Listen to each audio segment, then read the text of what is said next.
Hey, what's going on, champs? I'm Aaron Deliosa. Welcome to an Immigrant's Life podcast, my podcast about immigrants and immigration and everything in between. Thank you for listening and downloading the show, and thank you for supporting my dad. Welcome back, Immigrant Nation. Another week, another new episode. With just one more incredible episode to go before our highly anticipated third-year anniversary episode, I want to express my heartfelt gratitude for your unwavering support. Together, we've embarked on a journey of learning and quite possibly healing some deep generational wounds. On a different note, if you haven't already joined our vibrant community on social media, find us with the handle at An Immigrant's Life, and feel free to drop us an email at animmigrantslife@yahoo.com with your comments, suggestions, or if you'd like to be part of the podcast, that's the best way to reach us. And please continue to shower us with love wherever you're tuning into our podcast by giving us that 5-star rating or perhaps a short and sweet review. We appreciate everything you guys do, so let's continue this process. Now, with the housekeeping out of the way, let's delve into the heart of today's episode. In this installment, we are joined by a remarkable guest who specializes in thinking beyond the ordinary when it comes to conquering life's obstacles and discovering inner healing. Brace yourselves for a truly inspirational journey as she unveils her unconventional methods for fortitude and personal metamorphosis. Prepare for a dose of extraordinary wisdom that just might revolutionize how you approach your own life challenges. So let's dive right into it, shall we? Without further ado, let's get into the show. Isa, dalawa, tatlo. Today's guest is a talented fan art artist whose creativity shines through in every piece of her work. Everyone, please welcome Jackelyne Castillo. Hi, I'm Jackelyne, Jac for short. I run my own business, Jac Designs, turning my artwork into like merch, basically. I love your merch, man. It's like tiny little pins and stickers. But before we talk about your stuff, I want to say thank you for coming on the podcast. I really do appreciate it. Thank you for having me. Of course. And why don't you tell the Immigrant Nation, since you talk about your merch already, where they can reach you and, promote anything? Oh, yep. Mostly I'm on TikTok as Jackie Hugo. So it's JACKIEHYUUGA. And then Instagram, it's Jac.Designs. And then I have my shop link in both of them in my bio. Excellent. You said Hugo. Is that your last name or a nickname or what is that?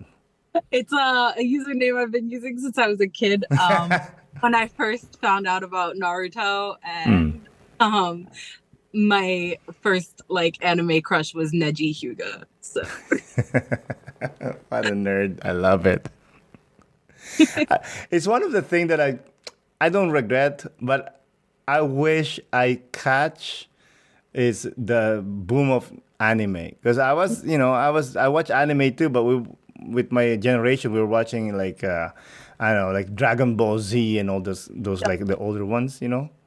I was still too young. That was when they were still airing on like Adult Swim, and my mom would like chase me back into my room if I was up that late to like Nuyasha or something, and I'm like, and now it's just like, now it just plays as regular Cartoon Network, and I'm like, oh, before it was rated R.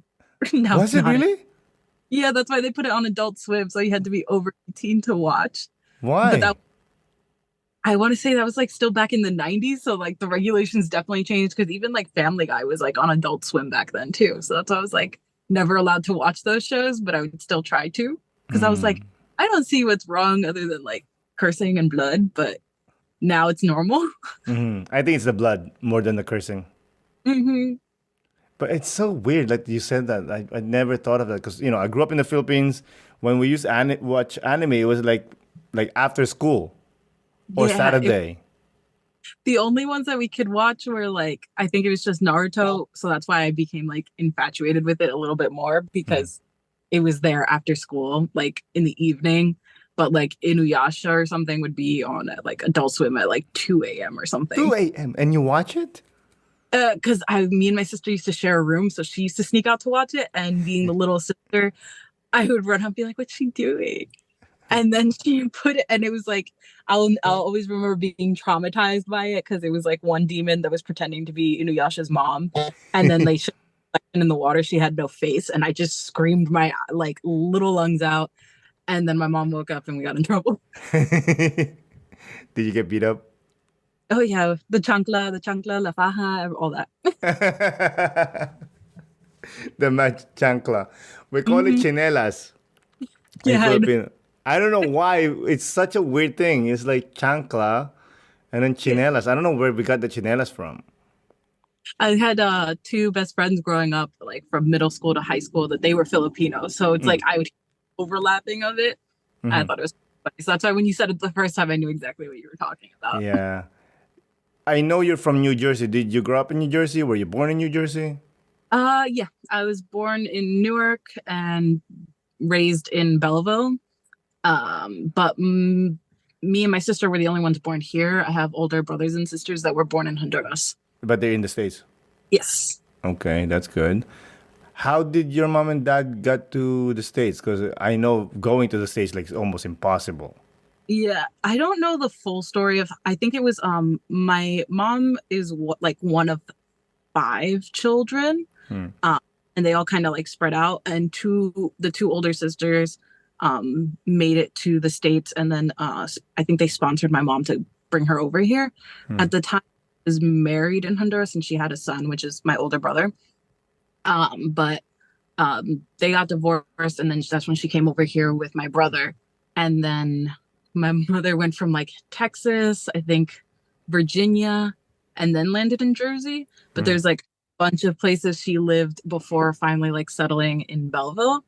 And that's where she met my dad over here. And they're both from Honduras, but they didn't come here together. They actually met here. Mm, Hmm. okay. How's your relationship with your parents being an American woman or growing up as an American girl? And immigrants' mom, they don't play around. They do not. I think I was the youngest one, and I was also the unplanned one. So it was really difficult because my brother was a lot older. I think there was like about 13, 14 year age gap between us. Wow. Uh, Me and my sister were born pretty close together, about a year and a half. So it was like one was just a lot older that we couldn't bond so much, and then the other one was like we were like combined together to be like two peas in a pod. So we were forced together more, which kind of pushed us apart. Mm. But you can definitely tell because like my mom growing up was like the only thing is like you have to go to school, you have to get a job, and then you can start a family and all this, like the very traditional role. Mm. And I'm being introvert, I was like, okay, as long as I do what I'm told, like everything will be okay, which is not the case at all. But I definitely learned because I was very much raised to be like, be quiet when you're out in public. Because if you like acted up as a kid, like you got like the scolding, but like the whisper scolding with the Mm-hmm. chunk, and like just very much told like not to talk to other people because I didn't realize it growing up, like, racism. And I would most likely there wasn't that many Hispanics where I grew up. Mm. So mostly like white or Asian. And then I was like the outcast. And so I'm like, I never thought about racism because nobody ever said anything to me until like I got older. I realized there was a lot of microaggressions that I didn't pick up on, but it's mostly because like since I didn't socialize with people often and I was more scared of people than anything else, oh, that doesn't mean anything. And then I would later realize, oh no, that meant something. Like what? I remember once being in high school and being in this like club that was run like this was from a teacher too. Being I went to the club meeting, whatever, like it went fine. After the meeting, she told me she didn't want my kind of people in the club. And No. I took it as like she just didn't like me because at the time I had dated a guy it didn't work out with us, but we were still friends. But that was her favorite student. But I was also the only Hispanic in that classroom. So when she said it, I took it as that. But I later realized, I was like, she said, "You're kind of people." And I was like, she was being racist. It's just flat out racist. And then she threatened to like expel me because she was best friends with the principal. And I was like, she was taking it a little too far. But me being like, I'm not a confrontational person. I just didn't say anything. I was like, okay, that's fine. I don't have to be in this club anyway. So it's fine. Did you had to deal with her throughout your high school career, or are there other ones that did that to you? Luckily with her, I didn't have to have classes with her, but I would see her around and she would always just kind of like give me dirty looks kind of thing. And the club that was particular to that was that it was like a school magazine where people could submit their artwork. And that's why I wanted to be in that club. And like, I just couldn't submit anything because I was like, I knew she was just going to reject it anyway. And it wasn't until towards the end of the year when the magazine was supposed to be released, they didn't get enough submissions. So she told another student to submit and she would approve it. But I was like, she was going to reject it beforehand because it was me. But because they didn't have enough, then she came asking for me. But I was like, but the way she treated me, I was like, no, I'm not going to do. And I was like, if the magazine failed, because there was also like alumni could also submit. And I knew a couple of people that were artists that they could submit. And when I had suggested them before she had kicked me out of the club, she angrily refused and said no, because they only have one type of style. And I'm like, I didn't understand what that meant, because that's typically an artist, like they'll stick to a specific style. I was like, I could have reached out to 3 or 4 other artists and been like, hey, can you submit something? But she flat out rejected them per my suggestion. And then in the end result, she ended up not getting enough submissions. And I was just like, no, not going to help there. Just because I was like, I don't want anyone to have to deal with that kind of thing. Especially if she's only asking for it because she didn't get what she wanted her way. Of course. So with that experience, how did it affect you growing up, dealing with authorities and, now learning that, oh, that's actually racism?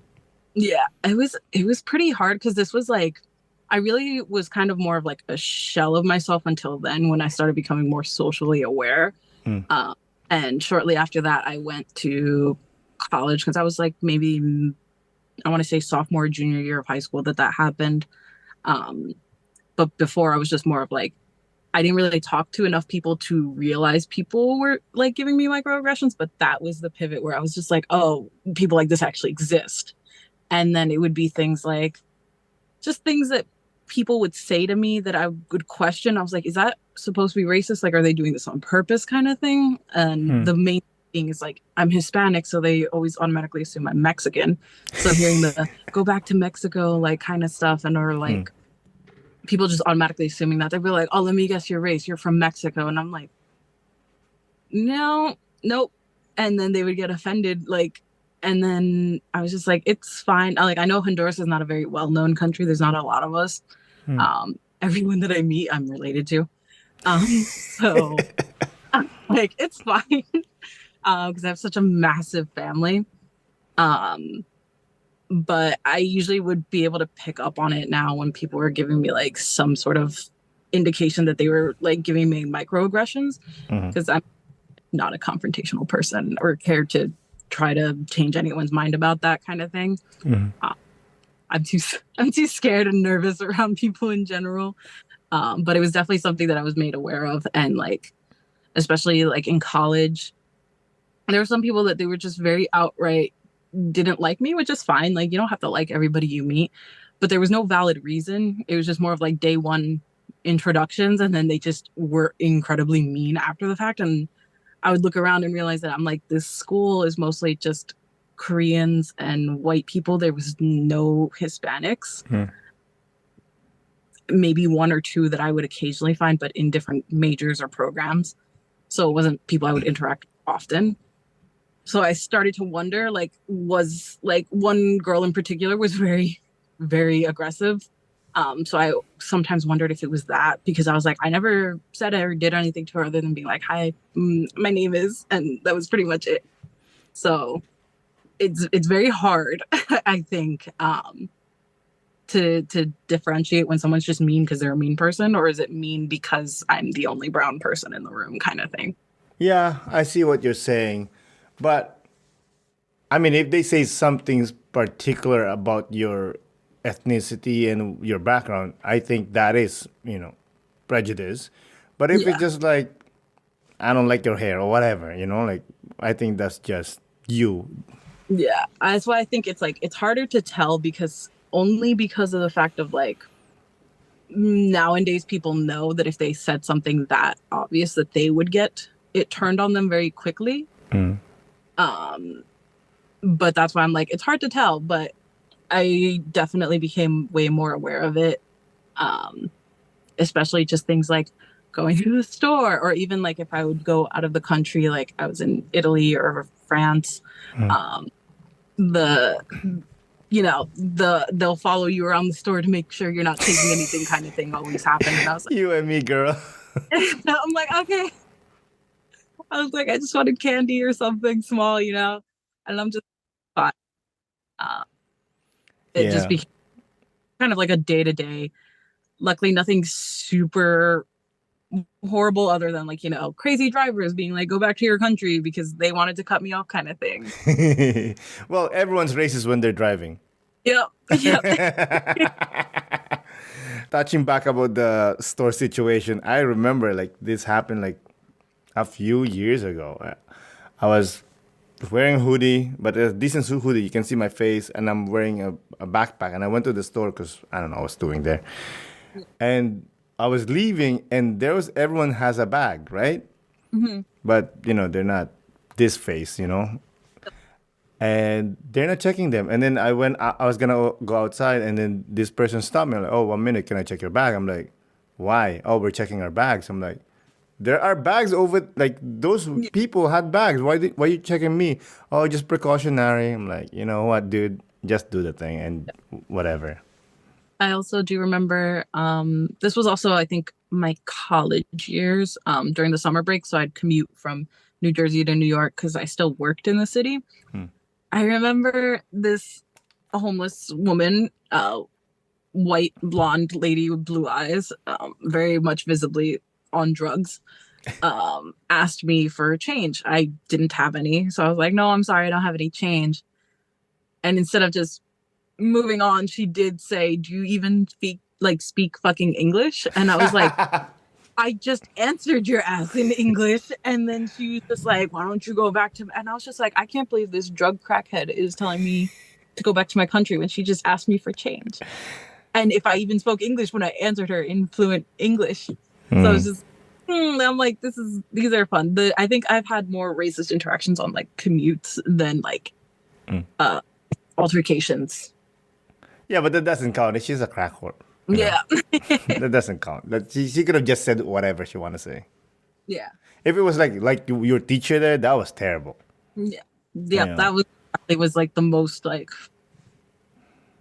I don't want to say traumatizing, but the most one where I became the more self-aware about that kind of stuff. You seem to be such an artist at the young age. Were you always been drawing, and was there someone in the family that like influenced you? No, funny enough, there wasn't. It was just more of like, my mom like would put us in like after school programs. Like every year she'd put us in like different things to see what stuck. So like I used to do like martial arts. That one kind of stuck only because it was just some sort of exercise since we couldn't really be outside too often. She was very protective on like when we were kids. Like I think it was also because I did almost get kidnapped when I was a little kid in front of my own house. Whoa. Let's halt everything and let's focus on the kidnapping, or almost got kidnapped. I was like, I want to say 4 or 5 years old. It was like before I started school, and I was outside my house, like in the front. We had a gate, but I was outside playing with a ball, and this guy comes up to me, like he parks his car right in front, and he comes up and he's like, "Hey, your mom told me to come pick you up," but I was like, "That's wrong because I'm already home and my mom's inside." So I said, okay, let me get my stuff. And I ran to my mom and I told her what happened. And the only thing, because I was so young, the only thing I remember was her running out with a frying pan. And then I don't remember what else happened after the fact. But yeah, that happened. So every time we went outside, she was very like, you have to stay in the house. You have to stay in front of the gate, like behind the gate. Like you can't go outside the gate or cross the street kind of thing. Oh my God. So it wasn't until we were a little bit older that she was like willing to let go. But she was very like keen on keeping us as close to Of home. course. Man. When you were in that house, was it a good neighborhood or it was just a questionable one? No, it's a pretty decent neighborhood. Especially now, well, my mom already sold the house, unfortunately, but across the street is my aunt's, who my mom.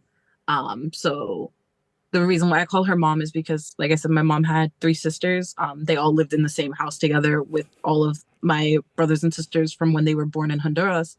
So when we came along, they all three of them were mom. So I have my mom, my Marielos, my Xiomara, and then all my brothers and sisters that technically they're cousins, but we were raised together in the same household for years. Yeah. So siblings. Tres Marias. Wait, how did that affect you? Did it affect you the being almost get kidnapped now, or it was just like an incident, you think? For me, I'm like, I guess I process like bad things pretty well that I'm just like, yeah, it just happened. Just kind of like how I said to you, like, yeah, I was almost kidnapped once, so it's fine. But I was too young to actually comprehend like how bad that actually was. Because like I've also been in the house when it got broken into, like just a variety of like things like that happened to me. And I'm just like, yeah, I'm fine. So I definitely think there's some I'm definitely like that meme of the I'm fine dog while everything's on fire. I mean, yeah, you have that. I'm not dead. Everyone's fine. Let's move on. Yep, pretty much. And I think it had a lot to do with just like my family is very, very large. So it was kind of hard to like nail down, I guess, like stability, I guess. Because on top of it, like my parents got divorced when I was very young. I was like maybe 3 or 4 years old. So it was just like a lot of like arguments or yelling, but I had like my cousin, like my brothers and sisters across the street, like my aunts, and we had so much family when I was younger in the area. But as I got older, they started to move away more, like North Carolina, Virginia, like things like that. So it progressively got smaller and smaller. But I have a very large family. Like I lost count of how many cousins after like 20 something. Yeah, that's normal for, people from South America. They just make babies. Yep. But okay, let's go back to your Jac Designs. Yes. How did you get into making pins and stickers and all keychains? So I worked my day job as a senior graphic designer. I recently just got laid off. Unfortunately, they did a whole sweep of the company and I was one of the casualties, but it's okay. Sorry to hear that. But I was getting paid like decent, but not enough like spending cash. And then I had a dog, since I was like 14 years old that I got her after one of my brothers passed away. So I was 14, my brother was 21. So they got me her because like me and him in particular were the closest. And so when he passed away, they got me this dog. Her name was Blanquita. And she was about 4 years old. I had her for a little over 10 years. So unfortunately, she got diagnosed with congestive heart failure. And I didn't have any like additional funds to take care of her, to go to the vet and stuff. So I needed extra funds. So I was like, what else can I do? And I was like, at first I drew her in like that art style that you see now in my shop today. And drawing her and putting her around this time. It was around November. So I was like, okay, what can I do to make extra cash? And I was like, maybe I can sell Christmas cards because like we're around the holidays. So I made like a bunch of little drawings of her that were like all holiday themed and even some like a little bit more neutral. So people who didn't celebrate Christmas could still get like a holiday winter card. And I started selling those just like from a printer in my bedroom.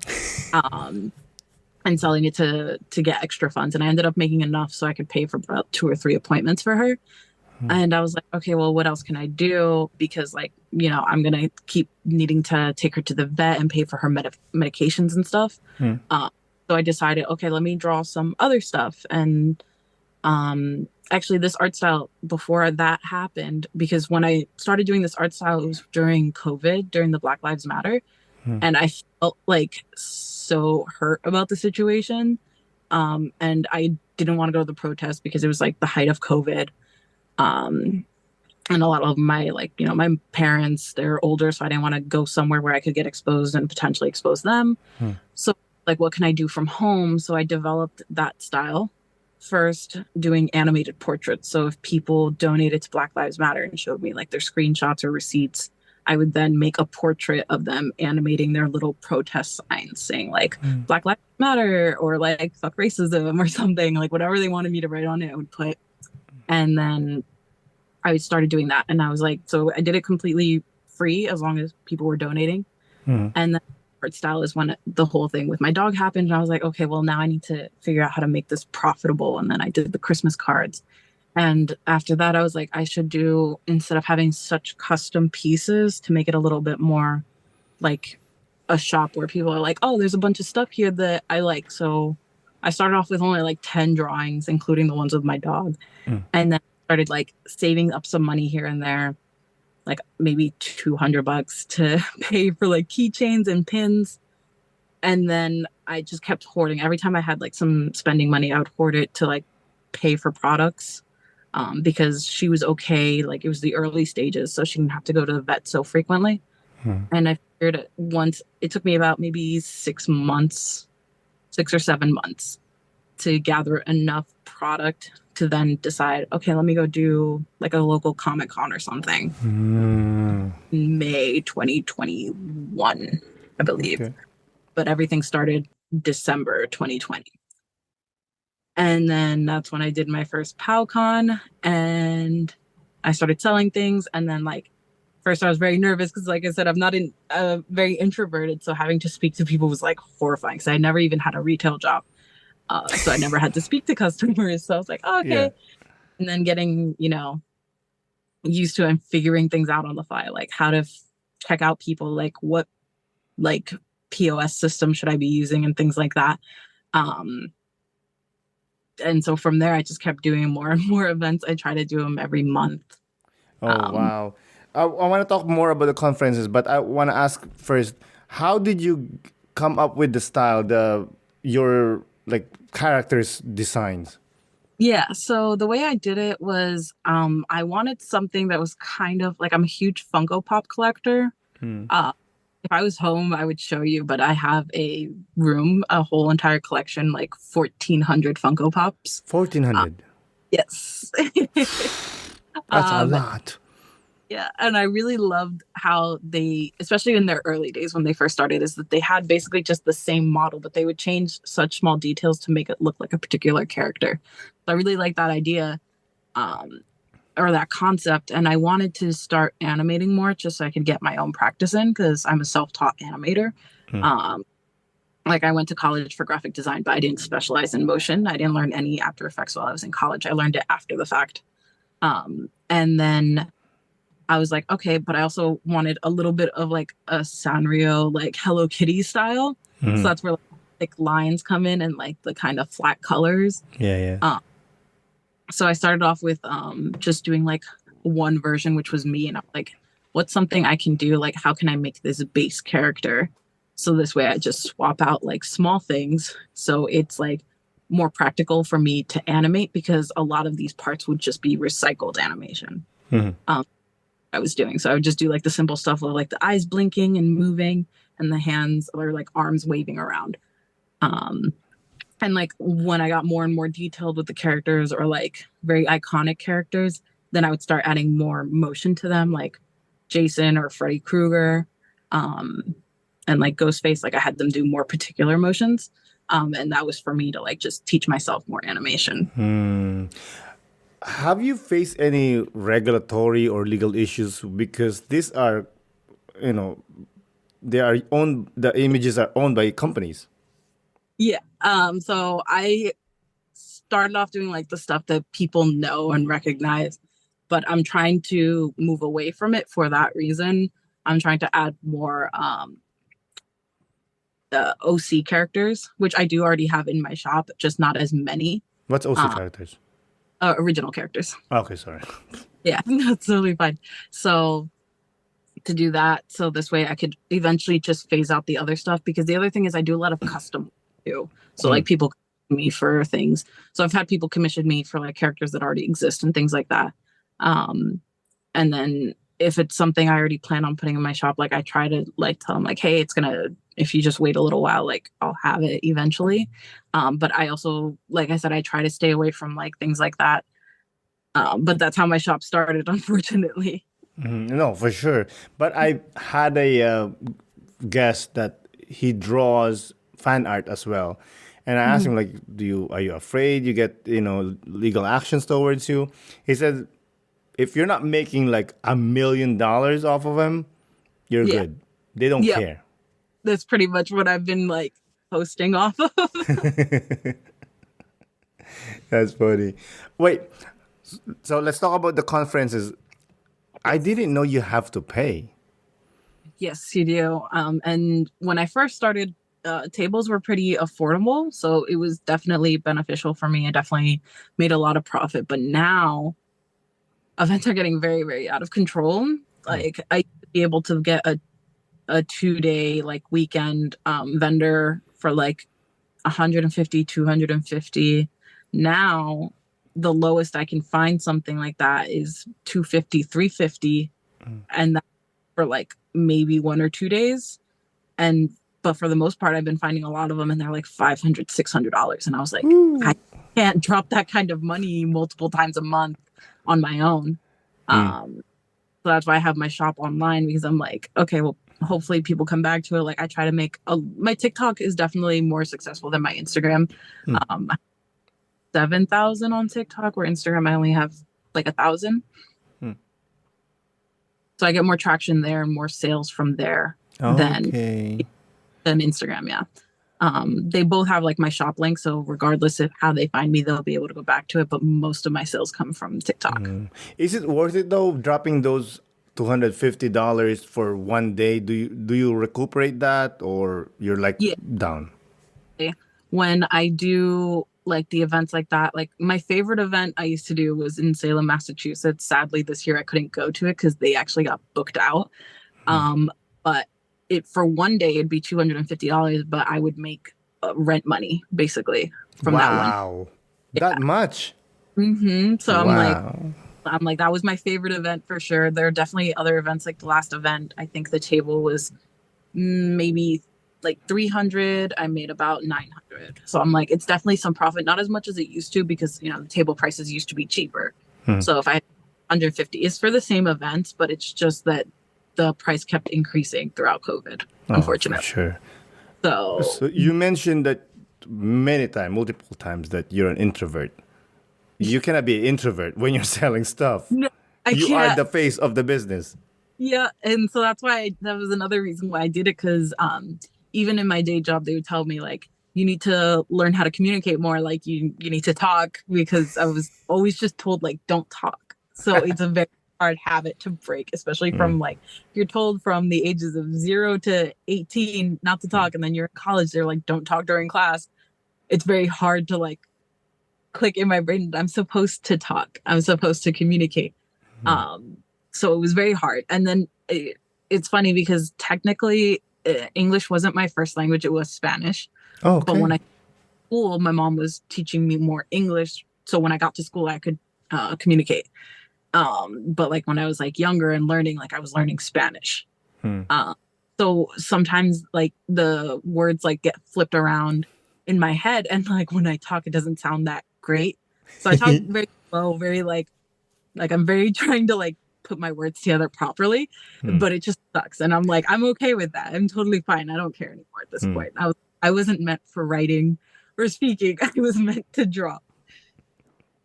Yeah, it's one of the complication when you're bilingual. Like when do I do this? And then there's this like translation in your brain, and then you say it. Yes. Did it affect you growing up? Oh yeah, for sure. In every English class that I ever had, like I would be getting like C's or D's. Um, it was until I started having friends review my stuff before I submitted it, like homework assignments. I'm like, can you check this? Because it's just always in my head, it sounds right. And when I say it, it still sounds right. But they're like, no, this is wrong. And I'm like, okay.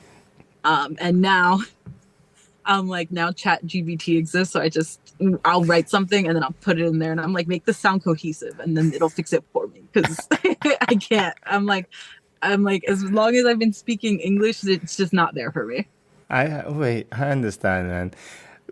Talking about your pins and your stickers, how did you reach out to the suppliers? How do you get your products, in a cheaper price so you can make money?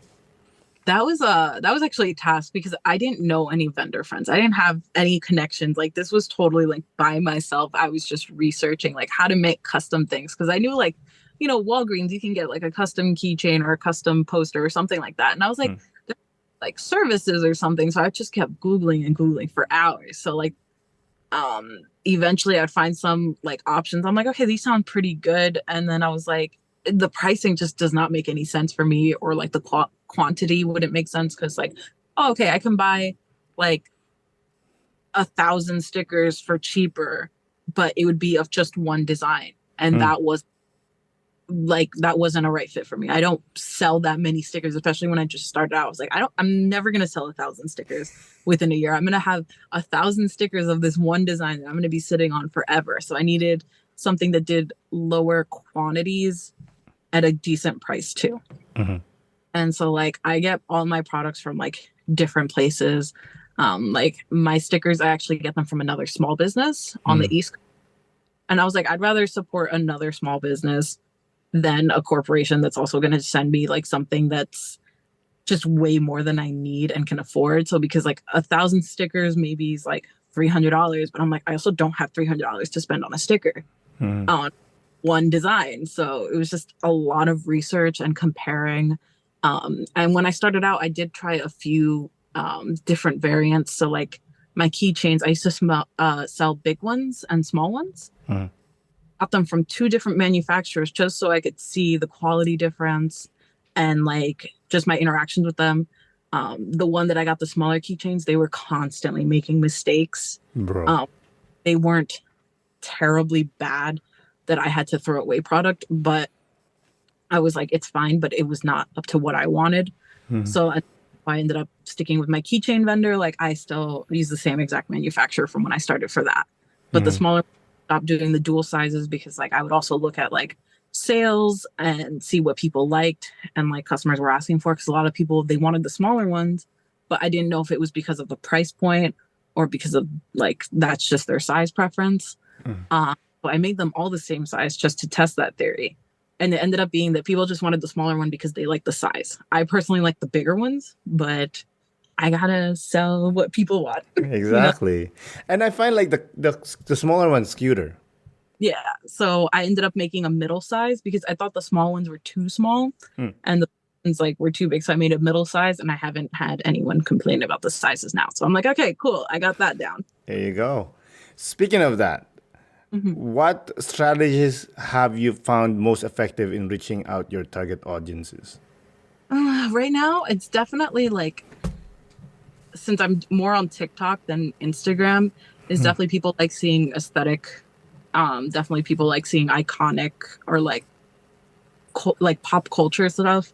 And they also like seeing a lot of like, I don't want to like ASMR videos, like just showcasing the product without being like a salesperson. Be like, buy my keychains 2 for $5. Like, no one wants that car salesman kind of pitch.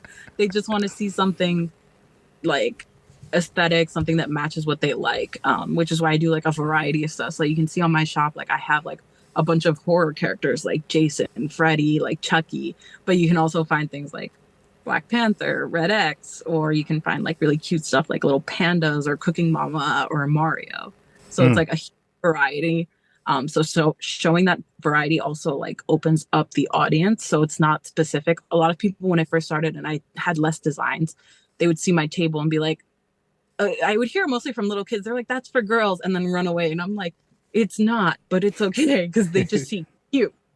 But the Mm. more and more I got, the more colorful and like less like quote unquote girly. Like it Mm. wasn't color coded to like, oh, this is girl stuff versus like there's a lot of vendors, which no hate to them. I love the girls that have all pink everything. I love that. But I was like, I wanted to open up to a lot of like more males because I have more horror than anything. And not a lot of people see pink and think horror. So I try Mm. to like make it a little bit more vibrant in colors and everything. So this way everybody's kind of attracted to it. Yeah, that's beautiful. You made a post about you losing your job. In your business is based on that. How are Yes. we? Is that situation? Are we getting better with that? It's definitely progressing. Like after I made that video, I definitely got a few orders in that definitely are helping keep the shop open. Hmm. Just because like my spending money from like my bi-weekly paychecks would be to fund like other products and everything. So right now I have enough to like, okay, this can last me for like maybe a month or two. It's only a couple of $100s, but it's enough to get all the orders out. Because I had already paid for all my restocks of like certain things before I had lost my job. So those Hmm. items were, or I'm just waiting for them, but they always take about a month or so. Hmm. So then the month comes and then, all the items are here. They'll launch in my shop. And usually when I launch new products, I get more sales because new stuff. Um, but it gives me also the other reason was because I was using my work laptop as my laptop where I kept all my files for my business and Hmm. like animating and drawing and everything was on that laptop. So I don't have any like laptops to work off of. I have very old computers, so they can't run Photoshop or anything like that. But now, luckily, I was able to get a new laptop today that's my own personal one, so I can start animating and drawing. And what I want to do, because I did my very first Kickstarter last year. It was Hmm. for the like most expensive thing in my shop, which is like $65. I made a bag that's convertible into a crossbody, a backpack, and a handbag. And it's supposed to be for displaying your pins. So it's a little TV set and the screen. You can put your pins inside and they're protected. They won't like people won't be able to rob them off you and all that stuff. And so how I ran that Kickstarter, since it was my first time, it was definitely a huge learning curve, but I learned enough that I think I can launch smaller Kickstarters. And I think that might be a solution to keep my business afloat is when I do all these new drawings and want to make new product, I put the like mock-ups, like the product mock-ups of what they would look like, and then put a Kickstarter how much money I would need to make these products a reality. So it I would definitely love you. I love your cleverness and your resilience. It's like, oh, this happens. Okay, well, guess what? We have to do this now. yeah. So I'm like, it definitely takes the financial burden off of me to solely fund the products. Because it definitely worked out with the Kickstarter. I was very like, since it was my first one, I was very like, I'm not going to do it because it was about like $2,300 that I needed to drop to launch that product. Hmm. And I was like, there's no way I can ever have that much money anytime soon extra. So when I did the Kickstarter, it was definitely a learning curve. And I was like in shock that how many people actually loved my product. So Wow. I was like, it paid for the bags that I shipped out plus inventory for me to keep in my shop for quite a while. So I was like, okay, this is perfect. This is great. So I'm hoping that I can do that with some of the newer stuff. I definitely still have to figure out, should I do like one design and all the products, or should I do like, here's a sticker restock and here are 10 different designs, or here's a pin restock and 10 different designs. So that's definitely something I have to figure out, and I will have to do some testing on both to see which one ends up succeeding, or if they both succeed, I guess I can go either way. Uh, but definitely, I'm like, I'll figure it out somehow.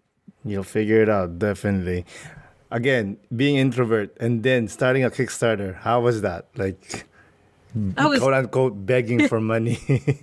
Yeah, and I was like, so when I did events, I had a poster and I had a sample back from the manufacturer from when I first developed it, so it was definitely easier.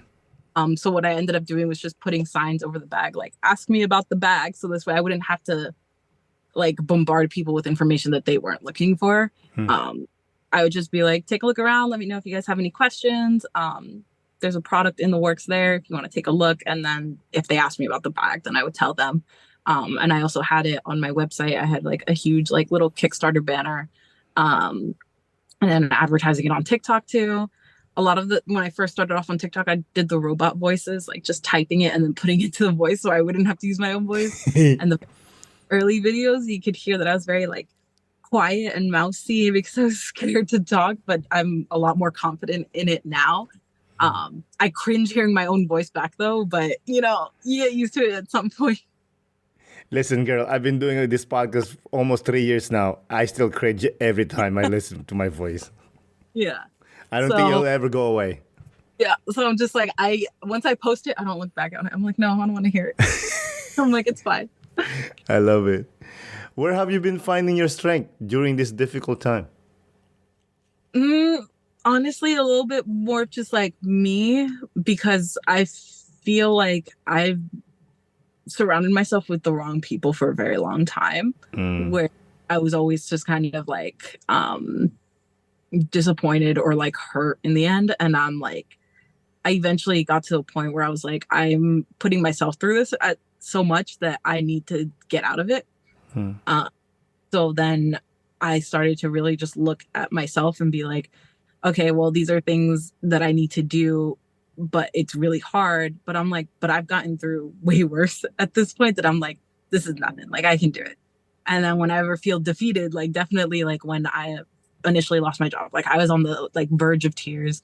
And then I started thinking about it. Was it because I loved that job in the company, and I was like, no, I realized it's because I loved the people I worked with because I was there for so long. And I realized that I was like, I'm surrounded by people like now that are entirely great for me. Whereas before I wasn't. I was very isolated with the wrong people. And anytime something bad happened back then it would be pretty worse. But now I'm like, no, I'm like, everything else is good. Like, I can get through this. This is something everyone at some point goes through. It's not like specific to me. Like, I can do this. And I was like, and I'm like, I know I'm talented. Like, there are things I need to remember that I know I am versus like what I haven't gotten yet. I love it. That's beautiful. So what are the long-term goals for the business? Long-term goals, the idea would be at some point for it to be like my day job. Like, this would be like my sole income. Like, that's the dream. But for now, it's definitely finding a better system so the financial burden isn't on me, like doing the Kickstarters. And then hopefully that will in turn make it so I have more products and more things that I can test out that I want to do, because like I do this, and like even when I did the logo, it says Jac Designs, stickers, prints, buttons, and more. And I put the more because I want to do more products. So I started off small with like the plushies and then like little pillows and then the bag. And I want to do like a little bit more stationary stuff. Like, I want to be like kind of like a one-stop shop. So like I sell pins, I sell a pin bag, I sell stickers, I want to do sticker books, like that kind of thing. So I want to make sure everything in my shop is like, okay, well, I bought this, but I can also buy this to house this kind of thing. Oh, I love that. I think it's going to happen. The drive that you have and this like figuring it ways is incredible. Yeah. You inspire me. Oh, I'm glad. I'm very like, I love thinking of solutions. I love running my business more than I like I love doing graphic design. Like, that's like my thing, and I love drawing. But I love making the choices and decisions that goes to building it, to making it better. So like even some of my stickers, not all of them, I haven't advertised it fully because I wanted to do my whole entire sticker collection, is that some of my stickers animate with AR. So if you take the sticker and open it on Instagram and you put it to the camera, it'll show the animation, because that was the other thing, is when I started, I really wanted to show my animation. Yeah. Wow. So how can I integrate my animation more into my business? Because I sell prints that are like lenticular or holographic. So when you tilt them, they move. And that was a great start. But I was like, I need more, because I'm like, I'm doing all this animation to build up like my skills, but it's not getting showcased as often as it should. And I was like, how else can I do that? And I was like, oh, well, I started learning how to make AR filters through work. So why can't I use it for my business? So a lot of them. So like if you take like, I have the cat burger, if you take it like the sticker, you can put it up the camera and put the filter on, and then you'll see the animation that I did for it. That's amazing. I hope your customer knows this. Like, how do you advertise this idea? I still haven't. Only like I showcased like the makings of when I started making them, but what I need to do is, because I used to animate everything before launching it as a product. I didn't have time to do that. So a lot of them, like, they don't animate, but a lot of them do. Like especially a lot of the earlier ones. It's at least, I want to say 15 to 20 designs are animated. So I started making them as AR filters, but I stopped because it's a time consuming process. So I wanted to make sure I had the full collection before actually launching it, but it is already live and in my shop. So if people happen to have that particular design, I think I only have 5 of them right now. But if they have that particular design, they can overlay it and then they would see the animation. So I've given like hints and teasers about it, but I haven't given out too much info. Not because I'm hiding or anything. It's just more of like, I want the full collection first. Definitely. I think we're there. But before we close out, I want to ask you, what advice would you give to someone considering running a small business like yours? I would definitely say, like, anything you can think of, just look into it and definitely just go for it. Because like there are things that are gonna fail. Like it's inevitable. Like you can't be discouraged that like it won't work out before you even try. Because that was definitely what was holding me back. I was very much like, I shouldn't do that because it's not gonna work out. But then when I started doing my first event, I was like, okay, what I did was working. And I was like, let me talk to other vendors. Like being very introverted, that's the hardest thing to ever do. Talk to other vendors and just ask them. And I was just I'm very blunt when it comes to things, not blunt in a rude way, but blunt. Like, this is my first event. I don't know what I'm doing. Do you have any advice? And just go from there. And I remember that one event I did, Eternal Con. I had this girl message me a little bit before it happened. Before she was like, I saw you and I really liked your stuff and I wanted to ask you for advice. And I was like, astounded. I was like, me for advice? I was like, I've been doing this year and I don't know what I'm doing. And they're like, you've only been doing this a year? And I'm like, yeah. So a lot of people were surprised that like how young my business is, like how much I know. And it's really because like I get very hyper fixated and I do a lot of research before I end up doing something. And like I'll ask like a million people.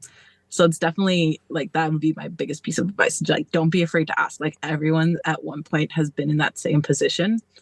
And then I ended up running into this girl at an event at Eternal Con. And she was like, I was the one that messaged you about starting my business. And I was like, no way. Because she had bought something from me. So she was just a regular customer at first. And then she turned it into her own business as well. And like started vending like how to start. And I was like, it was great to hear. And I was like, oh, I can inspire somebody. And like, I'll not that I'll forget about it, but like, I don't think about it every day, but when I remember, I'm like, oh my God, I did something. And like someone came to me for advice. So that's amazing. Congratulations. And I mean, I love that you're not selfish about your knowledge and your ideas. Yeah, it's definitely the thing. You definitely find some people that are, but definitely just as long as you keep trying to ask people, someone is definitely willing to help because they understand the struggle. Excellent. Okay, before we close out, why don't you tell the people how can they support you during this time and, promote your stuff again? Yeah, if you check out my Instagram or TikTok, Instagram's the easiest, Jac.designs, JAC. I have my shop link in my bio. I have a little bit of everything and I am a pretty cheap price point. That's not my sales pitch, but you can find something definitely affordable to suit your style. Excellent. Again, Jackelyne, thank you so much for coming on the podcast. I really do appreciate it. Yes, thank you for having me. Of course. Have a good evening. You too. Bye. Bye. Again, Jackie, thank you for coming on the podcast. I really do appreciate it. Thank you, listeners, for listening. This is Aaron Del Diosa for An Immigrant's Life. I'll see you guys later.